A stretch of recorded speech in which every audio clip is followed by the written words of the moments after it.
This week on the Brody File, he could be the Republican nominee for president, one-on-one with Senator Marco Rubio. I believe the conservative movement and the Republican Party needs to be the home of upward mobility and opportunity agendas. Also, winning the pro-life battle in North Dakota, a report from the front lines. 60 to 70% of North Dakotans say abortion is immoral at all stages, no matter what. So we're doing great strides in that cold, rural northern state. Plus, ushering in the Barack Obama dynasty, the Brody File is next.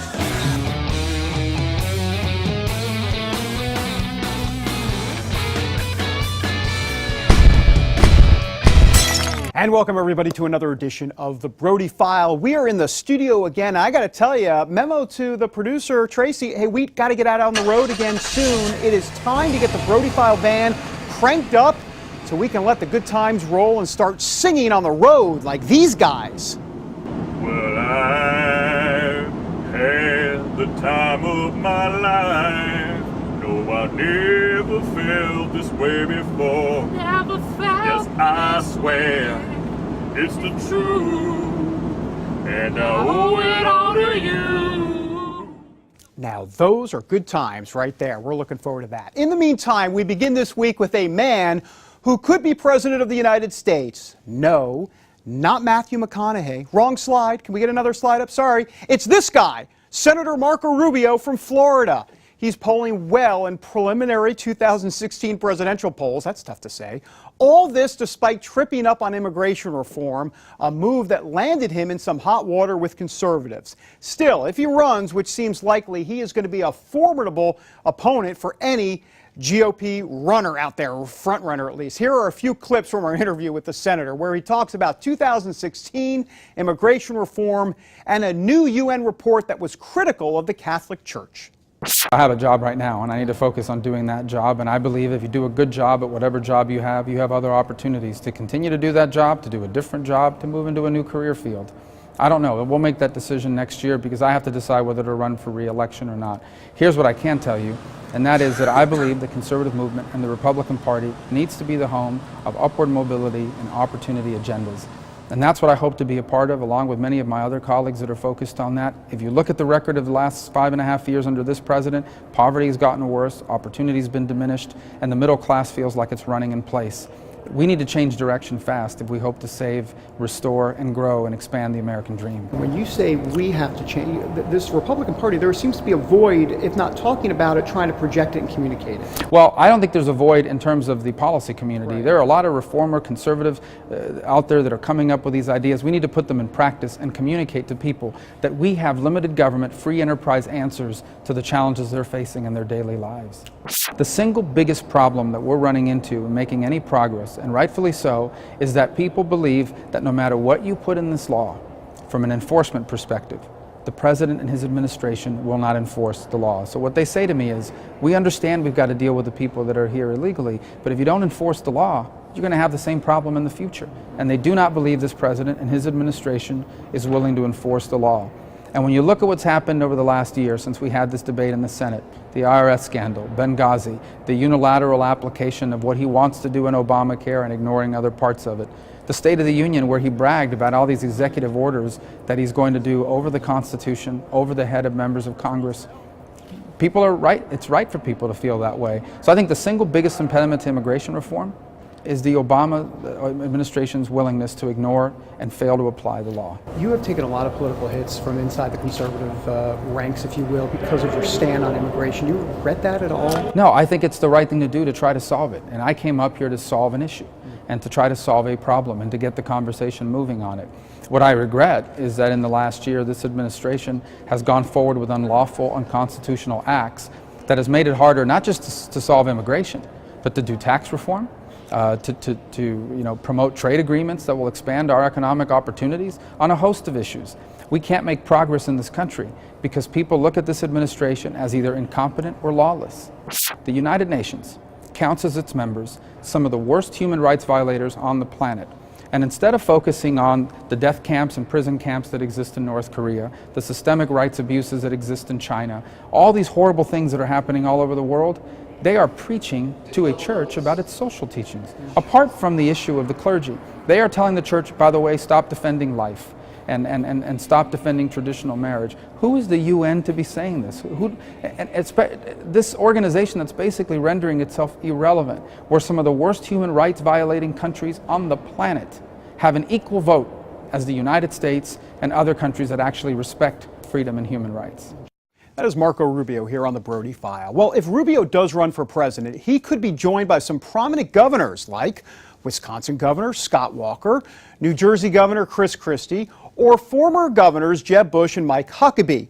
Recently, President Obama invited all of America's governors to the White House to salute their work, and then, with an eye on 2016, had this to say. Tonight we want to make sure that all of you make yourselves at home, to which I'm sure some of you are thinking, that's been the plan all along.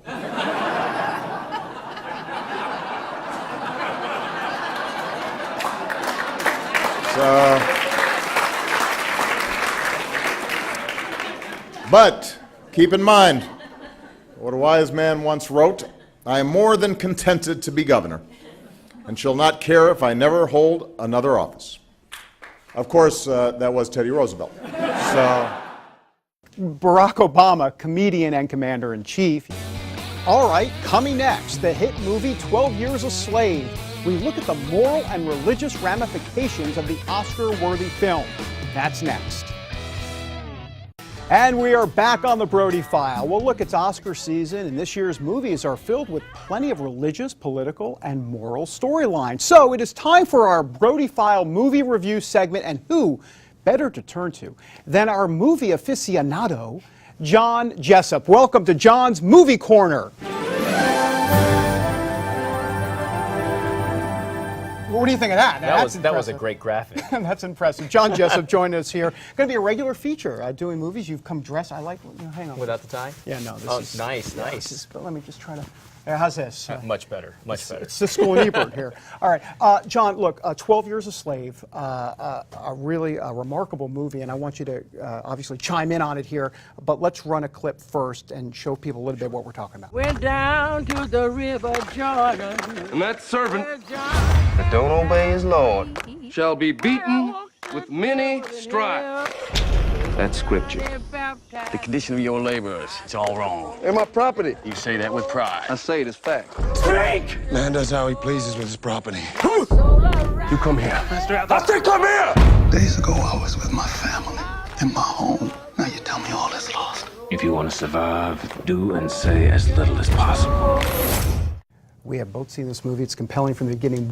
Tell, for folks that don't know a little bit about the movie, why don't you explain it? Sure. It's a movie about a man named Solomon Northup who is born a free man in the North. He's a landowner, he's a musician, he has a wife, he has kids, and he's tricked and sold into slavery. So we get a chance to follow his journey from freedom to slavery, and I hope I'm not giving too much away to people who haven't seen it away, but the journey ultimately ends back in freedom. I think you can intuit that from the title, maybe. Yeah. What do you make a little bit of some of the themes that we've seen in this movie? I mean, there's this religious theme a little bit to a degree about slavery in the Bible, and you know the slave owners there really kind of implementing or at least talking about those type of themes. What did you make of that? You know, it is interesting, that scene that you mentioned. I think it's a reminder for Christians and people of any faith really to not take Scripture out of context and use it in perverse or subversive ways to kind of condone or justify, if you will, slavery.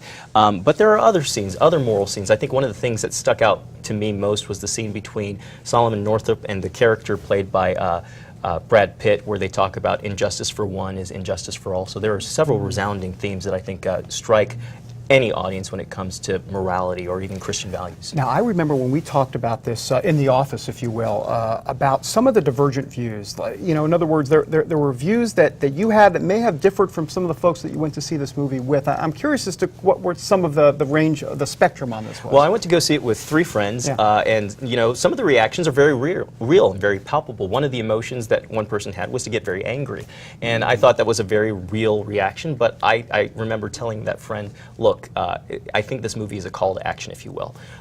You can become angry because of what you saw, But at the same time, I think this film kind of forces the audience to ask questions like not only what would I have done back then, but what can I do now? And that's a great question. What can I do today? Today there are more people trapped in slavery, modern day slavery, than at any point in history, 30 million people. So we can kind of continue on the mantle of abolitionists back then and become modern day abolitionists to fight against trafficking. So tell me a little bit about that. You're talking about this call to action. You feel that this is this movie in essence kind of lends itself to doing something along those lines. Absolutely. I think, you know, one of the things about the film is it kind of forces you to wrestle internally with things that are uncomfortable. The director uses scenes, long shots, that just kind of sit with no character dialogue, no audio, no music, and you're just forced to wrestle with certain questions that maybe you wouldn't ask yourself in any other circumstance, but in this movie it's almost impossible not to. So again, going back to anti-trafficking, I think there are so many things that people can do today. You saw churches get involved with anti-trafficking back during the Super Bowl in New Jersey. Right. You can team up with churches, you can team up with law enforcement, other social organizations to do something, and I think that ultimately is what this movie should be about, not just stopping at what happened historically, but what can I do today? We have 30 seconds or less. Sure. I don't want to call it a review of the movie, but what was your overall impression of the movie? Would you recommend it? And if so, you know, it is nominated for Best Picture. What do you think? I think it may take Best Picture. It's already won several awards, but I think this movie, yes, I would recommend it with a caveat. It is a dark film. It is graphic, it is violent, but not gratuitously. It's done in a way that I think offers a portrayal of what happened historically. But overall, yes, I would recommend it because sometimes it's important, speaking from a very personal level, to force yourself to deal with things that are challenging or uncomfortable because it helps you to grow or see things in a different perspective. Very interesting. Mr. Jessup, John's Movie Corner. Before you leave, do we have some, I mean, we got a parting gift, do we not? Oh my gosh. Popcorn. Pop it yourself. Where's the Brody File popcorn? No, that's top secret stuff. Thank you, sir. Hey, appreciate it. Looking forward to it. All of this. All right, when we come back, North Dakota's pro-life line in the sand. See the raging battle ahead there a little later. And welcome back to the Brody File. Well, look, we like to combine faith and politics here on the show, and there is a new poll out that reveals where things stand on religious freedom in America. And let me just say, it's not pretty. 70% of senior pastors at Protestant churches say religious liberty is on the decline in America. That's according to a new survey by Lifeway Research. 59% of pastors say that Christians are losing the culture war. And 11% go as far as to say Christians have already lost the culture war. And by the way, this is not just pastors who are concerned about our religious freedom. 54% of Americans say religious liberty is on the decline, and just 38% of Americans disagree with that statement. Well, you've seen it everywhere, from T-shirts to road signs to churches. Jesus saves. Well, for a Dayton, Ohio man, that phrase actually became very literal. 49-year-old bus driver Ricky Wagoner pulled over to the side of the road to address mechanical issues when he was shot. Not once, not twice, 3 times. That's the Trinity, by the way. Once in the leg, twice in the chest, and it's what police believe to be a racially motivated gang initiation. But then something miraculous happened. Wagoner survived thanks, get this, to a Bible he was carrying in his front pocket. Dispatch? I had a book in my pocket. Okay. At first I thought it had went through, but it just feels like I've been hit with a sledgehammer in the chest, and I've been cut on the arm. Fascinating. Not only did Wagoner survive the assault, he was able to wrestle the gun away from the suspects. Good for him. Look, you know the saying, Mama always said? You know that saying, Mama always said? Well, if she tells you to take the word with you wherever you go, make sure you listen. It might just save your life. All right, now to a story about the mysterious Big Tipper known only to the public as Tips for Jesus. That's right. There's a mystery mega tipper out there, and he's leaving thousands of extra dollars on restaurant receipts all across the country. His generosity is actually making headlines on social media, so take a look at these tips. Here's one for $5,000 on a bill that only cost $576. By the way, that's an 867% tip. The Brody File actually had to whip out a calculator and phone a friend to figure that one out. And take a look at the stamps on the receipt that say, Tips for Jesus. Now, unfortunately, there is a 67-year-old waiter in Hollywood, California, and he's kicking himself right now after he mistakenly threw out a receipt worth a $7,000 tip on it, because at first, he thought the person had too much to drink and he must have made a mistake, but now that waiter does think that he may have missed out on a little extra retirement money. And by the way, reports out there say this Tips for Jesus guy is actually the former PayPal VP, Jack Shelby. All right, when we come back, why this woman has been a part of the pro-life movement in North Dakota for decades. Back in a moment. And welcome back to the Brody File. Look, as we've reported in the past, the state of North Dakota is rich with oil, but it is also rich with pro-life victories. The state legislature there has banned abortions after 20 weeks. They've banned all gender selection and genetic abnormality abortions. And they've banned abortions where a heartbeat is detectable. And this fall, voters in the state are going to decide whether a human life amendment should be added to the state constitution. Well, all of this would not be possible if it weren't for women like Jana Myrtle. She is a dedicated pro-life activist in the state who has been fighting for the pro-life cause for decades in North Dakota. She came here from Norway and has found her calling. She stopped by our DC Brody File studios recently for a chat. And Jana Myrtle now joining us here in the studio. Jana, thanks for doing this. Appreciate it. Oh, you're welcome. It's an honor to be here with you. All right, North Dakota, give us the lay of the land here. You've been heavily involved in the pro-life movement. We've talked about this for years between you and me here. Tell me a little bit about what's going on in North Dakota. I mean, you guys have done a lot of positive work in that state. Well, I have to say, I think North Dakota is probably the leading pro-life state right now in the nation. Now, the media doesn't probably cover it too much because I think Planned Parenthood and the abortion industry is kind of scared of what we're doing there. So, as an example, this last session in 2013, a year ago now, we probably passed the most massive amount of abortion restrictions available on the table, frankly, from heartbeat, the heartbeat legislation, which basically says if there's a detectable heartbeat, which to you and I make absolutely common sense, right? There shouldn't be abortion. A lot of those are being challenged in court. However, some of them stood. The 20-week ban passed without fanfare in North Dakota. I know Texas had a big fight over it. In North Dakota, we're kind of common sense. It might be cold there, but we're warm-hearted when it comes to life. Passed and is law now, as well as gender selection abortions and abortions based on genetic abnormalities, which some people call the Trigg-Palin, law, just because it protects an enormous amount of Down syndrome children. So all those have passed, and in recent studies, 60 to 70% of North Dakotans say abortion is immoral at all stages, no matter what. So we're doing great strides in that cold little northern state. What is your sense on the Human Life Amendment as it relates to the ballot coming up in 2014? What are the chances here? What's the sense on the ground there? Well, I think it's very winnable. I think, to repeat what it says, we're asking North Dakotans to vote on one sentence to be added to our state constitution. And the sentence says, the inalienable right of all human life at all stages of development must be recognized and protected, period. Now, it's very difficult for me, and even you sitting here going, what's offensive about what? It's easy to be alive. Was it Reagan that says it's amazing all those that are alive that are for abortion? It's a basic human right of our and I think Penny Nance, my president of Concerned Women for America, says this is a human rights issue of our time. I think it is possible. It doesn't write law. It doesn't have penalties. It just sets sort of a bar in the Constitution so that we elected legislators then to look at that and go, okay, what laws can we pass that fit our Constitution? Then if it goes to the courts, one judge can't just with a stroke of a pen take away the will of the people.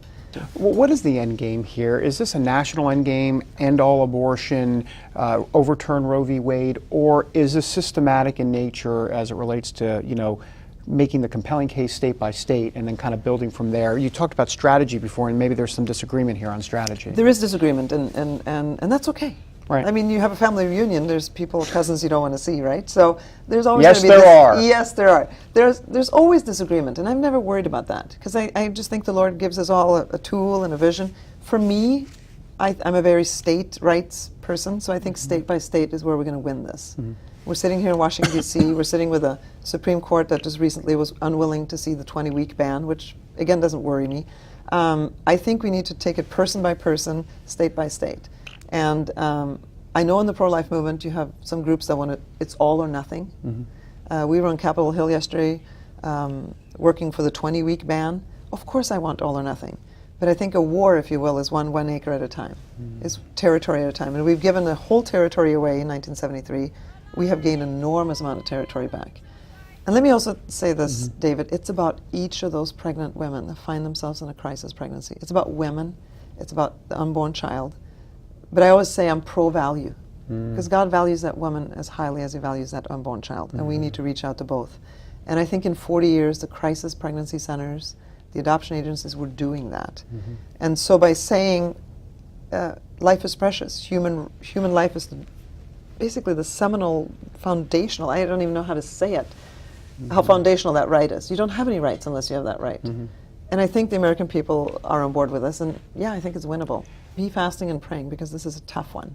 Not just for North Dakota, but certainly pray for us, but for the nation, because there is a battle there between good and evil. It's just there, and we know that. However, the prayers that have gone into this, the service that have gone in North Dakota specifically, and the unity that has now come, we are all at the table together. Every pro-life group that exists that I know of in North Dakota and Midwest are at the table together on this one, and bathe it in prayer. And whether it's Catholic or Baptist or Lutheran, it does not matter. Very, very strong unity. And that just comes, frankly for me, comes from the Holy Spirit. You can't create that. Just like you can't create that with your cousin that you don't like. You certainly can't create it with some of the pro-life movements. But everybody has a gift, and we're going to go forward, and we're not going to quit. That is Jana Myrtle here on the Brody File. All right, we're back in a moment with our Oy Vey Moment of the Week. And welcome back to the show, everybody. All right, look, forget Duck Dynasty. We have a new one for you. This is called Barack Obama Dynasty. And it's this week's Oy Vey Moment of the Week.